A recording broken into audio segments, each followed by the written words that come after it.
Petrol ₹4.93 फी litre महंगा। Diesel की कीमत में ₹7.15 का इजाफा। पेट्रोल की नवी कीमत ₹320.73 फी लीटर हो गई। फी लीटर डीजल ₹367.21 मुकर्रर। पेट्रोल पंप मालिकान ते वजीर पेट्रोलियम के मुज़ाकरात नाकाम। पंप मालिकान का अज रात 12 बजे तो मुल्क गीर हड़ताल का ऐलान।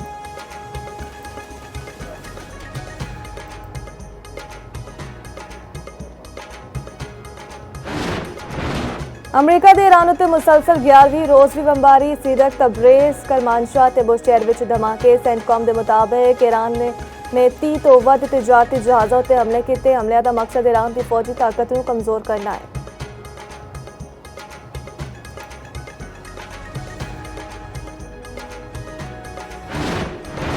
अमरीकी हमले उत्ते ईरान दे भी जवाबी वार। उर्दन विच अमरीकी F-15 तैयारा तबाह करन ते मुतअद्दिद अमरीकी फौजियों को हलाक करन दा दावा।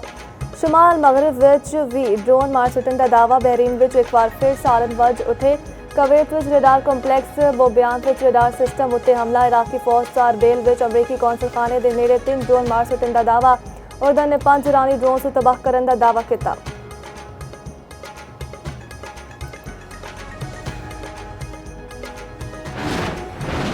जल्द ईरान के जौहरी हथियार तैयार करने वाले मकाम उत्ते बंबारी करेंगे। अमरीकी सदर डोनाल्ड ट्रंप का ईरानी जौहरी सैनिटरी फ्यूजेस उत्ते हमले का दावा।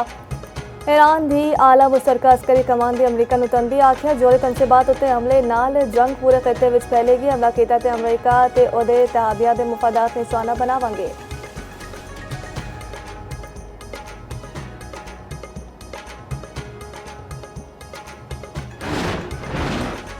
वज़ीर खजाना सेनेटर मोहम्मद औरंगजेब की अमरीकी हम मनसब स्कॉट बेंसेंट नाल मुलाकात। मुआशी ताउन के फरोग, अमरीकी सरमायाकारी विच इजाफे उत्ते गलबात।